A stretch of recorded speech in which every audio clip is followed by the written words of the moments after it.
বরিশাল বিশ্ববিদ্যালয়ের উপাচার্য ডক্টর সুচিতা শর্মিনকে অপসারণের দাবিতে আমরণ অনশন করছেন বিক্ষুব্ধ শিক্ষার্থীরা।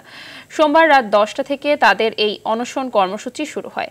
রাত 9টার পর প্রশাসনিক ভবনের গ্রাউন্ড ফ্লোরে জরুরি সংবাদ সম্মেলন ডেকে আমরণ অনশনে যাওয়ার এই ঘোষণা দেন তারা।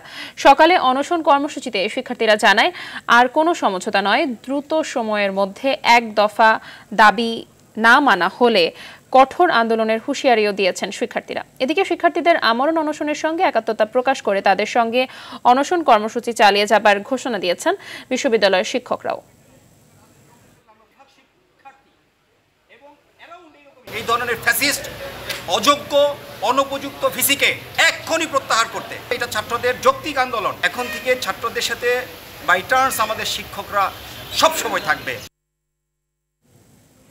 দর্শক, এ বিষয়ে বিস্তারিত জানাতে বরিশাল থেকে সরাসরি যুক্ত হচ্ছেন সহকর্মী আরিফুল ইসলাম। আরিফা, শিক্ষার্থীদের আন্দোলনের বিষয়ে সবশেষ কি তথ্য রয়েছে আপনার কাছে, জানাবেন? জি মাহবুবা, ধন্যবাদ আপনাকে। আসলে আপনি যেমনটি বলছেন, সদ্য যে সংবাদটি সেটি হলো আমরণ অনশনকে কেন্দ্র করে বরিশাল বিশ্ববিদ্যালয়ের বেশ কিছু শিক্ষার্থীরা কিন্তু ইতিমধ্যে অসুস্থ হয়ে পড়েছে। তাদের মধ্যে একজনকে ইতিমধ্যেই বরিশাল শেরডি বাংলা মেডিকেল কলেজ হাসপাতালে প্রেরণ করা হয়েছে। আমার পিছনে দেখতে পাচ্ছেন যে সকল শিক্ষার্থীরা গতকাল রাত থেকে আমরণ অনশনে বসে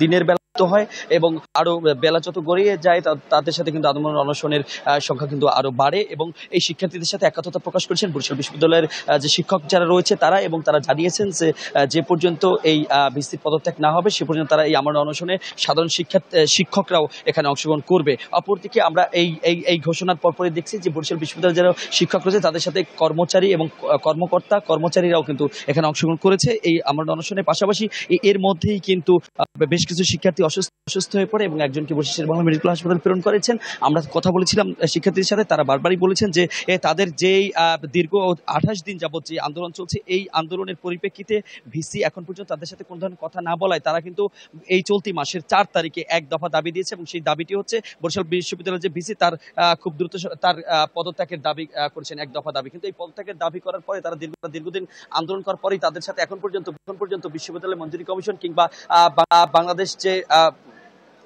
শিক্ষা মন্ত্রণালয়, সেই শিক্ষা মন্ত্রণালয় এখন পর্যন্ত তারা কেউই তাদের সাথে কোনো আলোচনায় বসেনি। ফলে তারা এক দফা এই যে আমরণ যে অনশন সেটি বাধ্য হয়েছে। এটিও যদি তারা আসলে এখন পর্যন্ত কোনো সুষ্ঠু সরায় না আসে, তারা ব্লকেট কর্মসূচি দিবে, এমনটি তারা আমাদেরকে জানিয়েছেন। মাহবুবা, এই ছিল বরিশাল থেকে এখন পর্যন্ত আমার কাছে। ধন্যবাদ আপনাকে।